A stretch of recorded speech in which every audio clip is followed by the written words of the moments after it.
Brandon. What up? My man. Look at you with your notepad. This is awesome. Let me see this. You got to take some notes. Okay. All right. Cover some stuff. Bouncer Smith. Okay. No light, no bite. I like that. All right, cool. This is good stuff. So I appreciate you being on. Absolutely. Thanks, man. So you are officially our first guest. Yep. So keep this. Yeah. Make it. Think of it like a woman. You know, you're like Learning curve. yeah. Keep What's it up, close. girl? You know what I'm saying? Stuff like that. So How's my breath? it's perfect.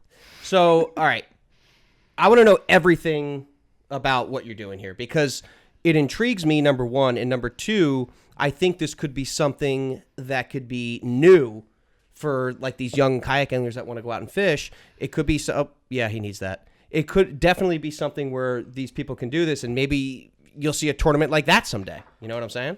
It's definitely. So how did you get into it? Like, how did this all start? How did it pop in your head? I need to go catch a golden tilefish from a kayak. Exactly what you were talking about before, as no one's ever done it before, Right. and I wanted to be the first.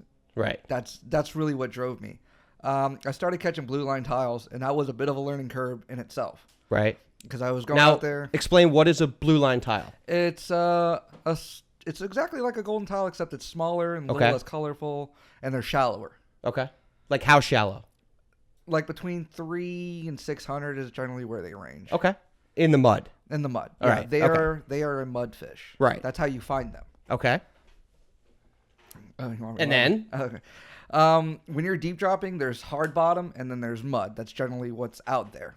And when you're deep dropping, when your sinker hits the bottom, it'll get stuck or it won't. And when it gets stuck, you're in the mud, and that's when you're in the money. Okay. And So when your sinker hits the bottom, you can get stuck. It'll get stuck for like a second. And Right. It's like, and it pops How'd that out. go? Okay. Exactly. Right. So, all right. Perfect. Look at that. Okay. So then. And then, so I was going out. First, I started with like 50-pound tests and like 3 hooks to get the blue lines. And there's stuff down there that's way bigger than that. Sure. I mean, and let me ask you this. What kind of rig are you using? Is there a name to it? Is it like a chicken rig or something like that? Rig. Okay. It's a beefed up chicken rig. That's really all it is. And what size weight? The rule with deep dropping is it is a pound per 100 feet. Okay. So Good tip. That's what I use. I usually use 5 pounds of weight. Okay. You're in a kayak, you're not in a boat. It's almost like an anchor. Sure. So you're literally using the weight as an anchor for the most part, it's for your kayak because you're so light. I didn't even realize it at one point because Right. at one point I'm dropping it down. I'm looking at my depth finder with the GPS and I'm not even moving. Yeah. And an entire day I don't go that far. when I'm Right. deep dropping because that's how much it keeps you glued to the bottom without being stuck. Now, how many times did you go out and try this and fail at it? That's the funny part. I never did. Bullshit. I've been out 3 times. Are you I'm serious? serious. I went out 3 times because Damn. that's how specific of a day you have to go out. I don't go out willy-nilly or, oh, it's going to be flat today. I wait for a very specific time frame and a very specific day. Okay. I wait for a west wind in the morning, so I'm not in nothing less than 5 miles an hour for the most part. Like it's Yeah, because you're going out. How deep you going out? I went out. First I started in 500 and I got my tile in like 650. Really? Yeah, I got him in close. That was the first one. That was the first one. That was the big one. Yeah. That was the big one. Jesus. 600 feet. Yeah, 610, 6 Okay. around there. Is there a spot name to this, or? Yeah, it's actually I was unaware on how, like, when you find golden tiles, Right. they're there. There's a school of them that they're there. They're not over here. They're not over there. They're there. So you got to literally, you can't really fish blind for these fish. That's how I mean, you found, can. That's but- how I found them. Right. But when you find them, that's where they're at. Okay. And I even caught my second one 20 feet from where I caught that one. No shit. Yeah, that's tilefish. The reason why they look for mud is because they make homes. They're holes in the bottom. Like they build houses? They not like a hole, like a cavern. Oh. And they. So it's like a Hobbitville, like Lord of the Rings. You know how they have the little hobbits? Yes. Okay. As far as I know, I've Right. never been down there. I don't think anybody's been down. So they there. literally, so they build a home, right, and then they live there. They don't leave. As far as I know. Wow, that's interesting. Yeah, that's why you're like, oh, he's going to tell us exactly where they're at. I'm like, Oh, you heard that? oh, Oh. I'll give you the depth. I'll give you what I'm using. That's but true. They give them the specific spot. Right. Is the depth the real depth? Yeah. It's not 800 feet. No, it's not. Sure. Yeah. Look at me. Yeah, I swear. You're such a I liar. am not lying. Oh my god. There's a huge difference between 600 and 700 feet. I'm sure. Right. You know what I mean? It's not like Sword here it fishing goes or 60 tile feet and fishing. 150. No. It goes 601, 602. Wow. It levels out the farther you go out. All right. So the first time you go out, this is when you get the big one that you showed me, right? Mm-hmm. So, which I can vouch for because I literally saw it. You called me, Yeah. came right to the house. I mean, this thing was a beast. Its head was Yeah. Let me see this. Go for it. I almost broke your head. Here. That's fine. You better hold this. I'm breaking it. Sorry. That's fine. Sorry. So this was the head, right? Yes, this was the It seemed bigger in person. Well, it had more meat It's on probably it the at the skin, time. right? Yeah. Something like that. Yeah. I know. But let's hold this up for the viewers. I mean, now, who made this for you? Adam Fisk. Oh, really? Yeah, he was getting into it. I'm like, hey, this is the first one. You know, I want something to remember it by. Yeah. He did a phenomenal job. He did a really good job. Awesome. Now look at the teeth on this thing. Yeah, you wouldn't think, but they got some. Damn. They got some chompers on him. They do. Yeah, and he's got some missing teeth from fighting. Look at with this all his thing. It's homies like and an stuff. alien. Yeah. It's nuts. Exactly. Jay would freak out seeing this thing. Freddie, you see this? Damn. Awesome, man. And something to really note about these fish is the nasal cavity. All right. I mean, it's huge. That is a huge nose where they smell. It goes all the way up in there. So they must really, because they're now this is just me guessing, but I'm thinking because they're so deep, it's dark down there, so their sense of smell must be, a trillion times better than Absolutely. mine. The eyes on them are not huge, not like compared to like a tuna or even a swordfish. Right. They're kind of small, but just everything else with the teeth and whatever comes their way, Yeah. they can grab into. That's very cool, man. I'm really glad you brought that in. That's awesome. Yeah, move your shot glass. So all right, you go out there, you hook into this fish, and you're fighting it. I mean, what kind of fight was it? Now your line is way down. What did you use for bait? And how many hooks did you have on there? When I caught this one, I had 2 hooks on. I wasn't trying to go nuts. Okay.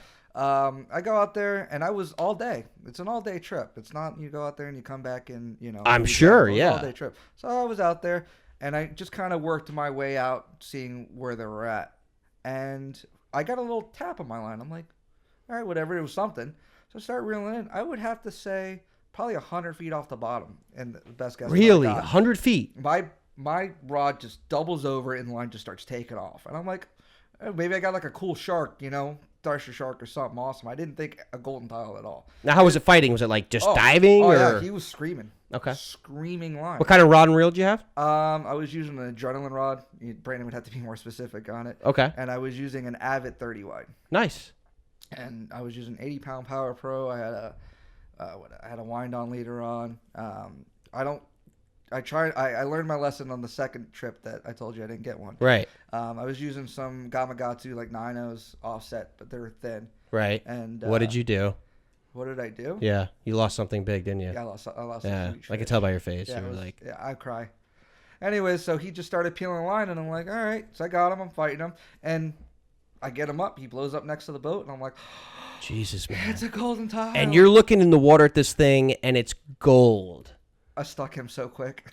Oh my god, He wasn't going man. anywhere. And this thing was fat too, man. Yeah, it like was a I big remember you fish. bringing it over, and it was beautiful. You Yeah, know? they're gorgeous. And I looked them up. That's a bigger than average tilefish. That's not. Oh, 100%. I've never seen one in person that big. Yeah. I've seen them, like this. Yeah. But I mean, what you brought over was Yeah, it was impressive. unbelievable. And it's always like, oh man, I don't want like the little swordfish that guy caught that got out there. Like Yeah. that would be disappointed. I wanted to get something for my first big, and I'm happy that's what I got. I was yelling and screaming. I'm sure people on shore heard me. Oh. It was such a high. I mean, that's just, it's epic. There's no other word for it because all right, one, you went out there, you put in the work, and I mean, you did something that not a lot of people do. Two, you went deep dropping with a hefty rod and all this gear, and literally it's a pain in the ass if you haven't done it. So two, you did that, and then three, you executed the plan and you caught the fish you were targeting, which was the tilefish. And four, you're the only guy to freaking do it. To my knowledge, I put it out there. If anybody wanted to come forth, Jeez. hey, you did it, let me know, because I don't want to put out false information. Sure. No, I understand that. We know how people are. Vultures. Vultures. I mean, that's great, man. So now, how many times altogether have you tried this? 3 times. 3 times. Now, why only 3 times? What's the downside to this? Well, Time? At the point in time, I had all the time in the world. Right. But like I said, you have to wait. Like I wait for the right time to go out there. Sure. Which is not how often you get a west wind in the morning and an east wind in the Very afternoon. rare. Or Very it's rare. like a cold front. Yeah, something like that. And, Right. So that was it. That's all the time I really had to go out there and do it. Okay. My second one, which was smaller, Right. I kind of tested it. I didn't go like, oh, I'm going to go to my spot. Okay. I went out to 650, whatever I was at. And Oh, wait. We got a caller. What? Hold on. Okay. Let's get him in here. Is someone calling Kayak Fishing World Podcast? This is Matt Eckert calling. Marlon Matt, my boy. How's it going? What's up, man? Long time no see. Hey. Actually, Matt and I went fishing earlier, and we killed it with the peacock bass. Yep. It was 10 pounds, right, Matt? I love you. So, The one you lost? yeah. The one that got away? Nobody believe. Now I'm going to go over the story after this, but Matt, listen to this. So I'm talking to Brandon Nodal now. I'm sure you've been listening to the show about his Golden Tilefish. I mean, how epic is this? What he did? Yeah, I mean, not too many people go out that deep to do that, to deep drop. Everybody kind of talks about it, but it's one thing to go out there and actually do it. It takes Right. a lot of work, a lot of time. Sure he woke up early to do it. Sure.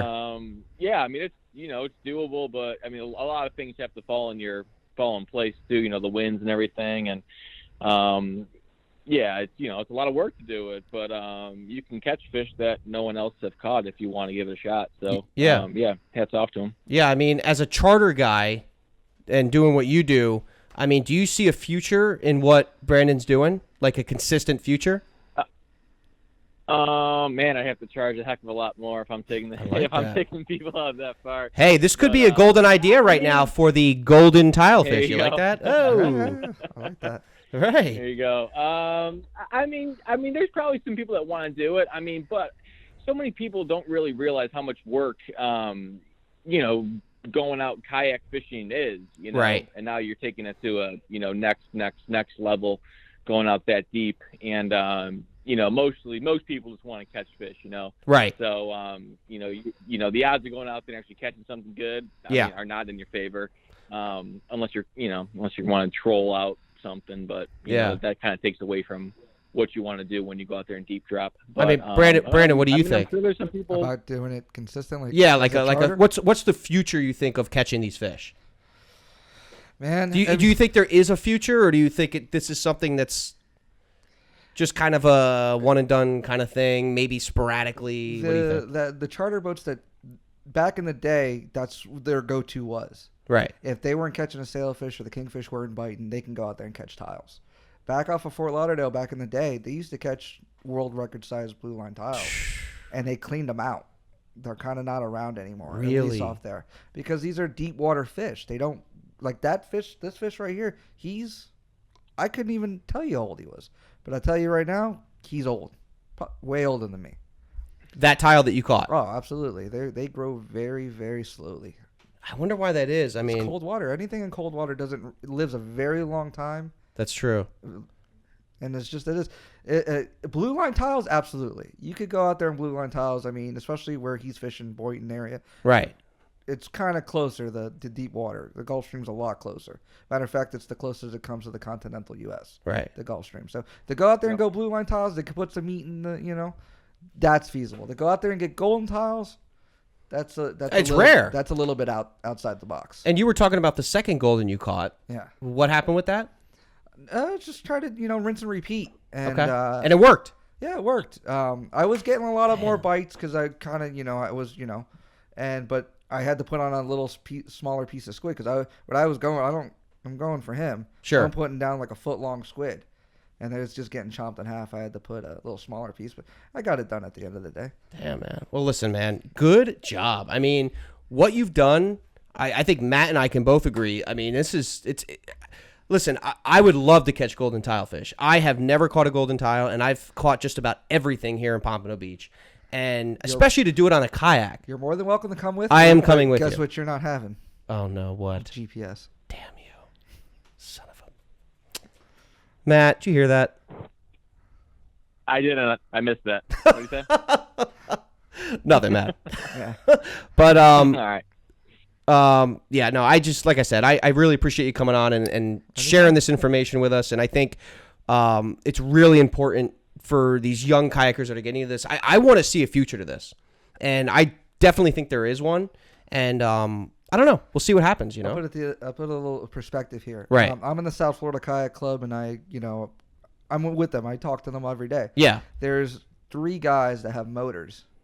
They have electric reels. Okay. And they have been going out consistently looking for golden tiles. And they've all come You're up kidding short. me. And they've come up short. Wow. It's a little bit of a learning curve. Yeah. And it's tough. Yeah. It's just not easy going out there and doing it. I mean, I really did get lucky. I mean, lucky in the fact that I found the homes. I found Hobbitville. You found Hobbitville. I found okay. Hobbitville. Yeah. The Shire, I think they call The it. Shire. Matt, it's the Shire, right? I Matt's, believe so. Matt's wasted. Where is it? Ireland or something? Matt, we'll get to the peacock thing in a second, but like I said, Sure. I listen, man. I really appreciate you coming on and being our first guest and talking about this with people, and we'll definitely have you on again. Okay. And I definitely want to make it out there. I want to film a vlog doing something like this. I think it would be epic. Okay. And we'll definitely figure this out and get out there. Yeah, it'd be a lot easier having someone else with me because I usually go out there alone. Right. It'd be cool. A lot to talk about. Could I get a hug before you go? Sure, but it's going to be a little. All right, just kind of a pat. There we go. Okay. Just friends. That was good. Okay. And I will see you for the Sailfish Smackdown, right? Yeah, of course. All right.